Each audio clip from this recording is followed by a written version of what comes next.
Hello, my name is Ryan Harper, and today we're going to be speaking with Fried Gaines and Mitch Smith about the weather changes and how it affects farmers in eastern North Carolina. So let's take a look. My name is Mitch Smith. I'm a agricultural extension agent with the North Carolina Cooperative Extension Service in Pitt County. Yeah, I'm the extension agent and the county extension director in Beaufort County, working primarily with farmers uh, with large scale crops, corn, soybeans, wheat, cotton, tobacco, peanuts. That's my area of work primarily. Also do some of the administrative work there in the office as well. Now, we're shooting this interview here at the Agriculture Center in Pitt County. Can you tell me a little bit about this place?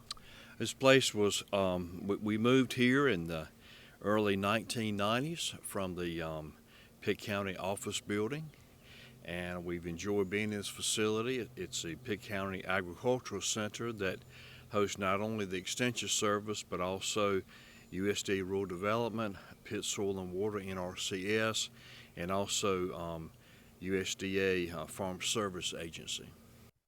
The biggest thing right now for us would be revolves around three of the major crops that we grow: soybeans, corn, and wheat.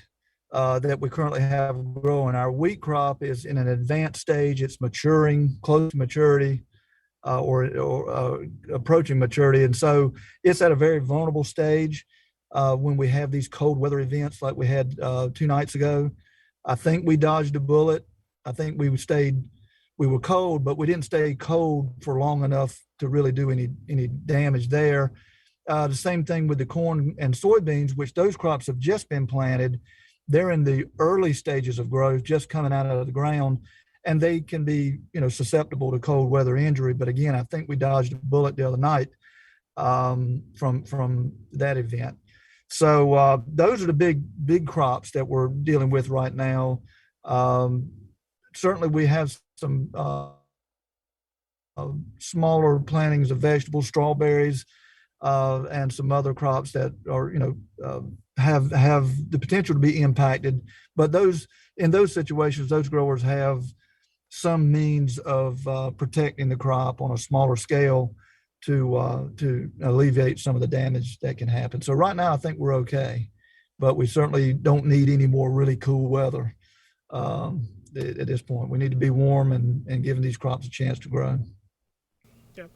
Now, recently we've been having these severe weather um, situations here in Pitt County and, of course, eastern North Carolina. Can you tell us a little bit about that here?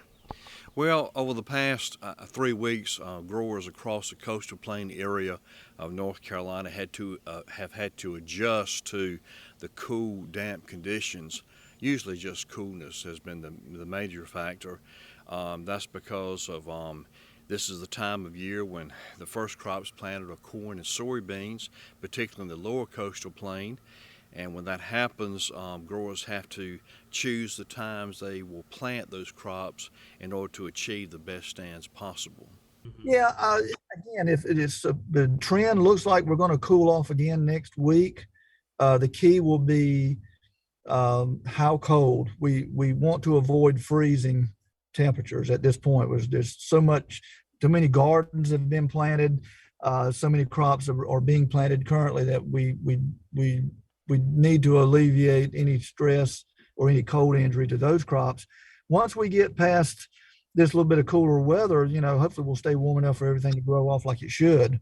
Now we're also currently seeing some drier conditions. I know we had some rainfall the other day, and but it seems like overall we're pretty dry.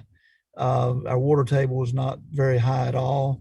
And so it looks like we're heading into a dry period here for crop growth, which is not a bad thing if we can get the crop established early on. It doesn't need so much water, but as these crops grow, we need rainfall. We'll need more water, and that will help to well, that's going to impact our yield potential early on if we don't have some rainfall. So we could certainly use more water than what we're currently getting.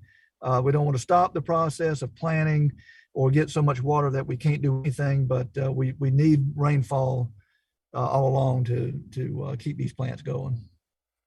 Now, you did mention some crops earlier. Um, how is this weather also affecting like maybe livestock as well? Um, there are some livestock. We don't have a ton of livestock around, but we do have some. I talked with some growers just the other night about this. We had a little meeting, and generally speaking, the livestock can handle this cold weather that we're experiencing now without any problem. So, what's some of the issues that's facing us with the extreme temperatures and weather challenges we have here? Well, our farmers began this season in a difficult situation due to the high cost of inputs, fertilizer, and fuel prices. Therefore, it's important that you get it right to get a stand established at this point. As a result of that, they've had to choose the time to plant this crop. But so far, despite cool conditions and most recently moisture conditions, high moisture conditions in some areas, the stands of corn look really good. It's estimated about 10% of our soybeans have been planted, so we're off to a good start despite these conditions. What can customers expect with these weather changes affecting the crops coming here?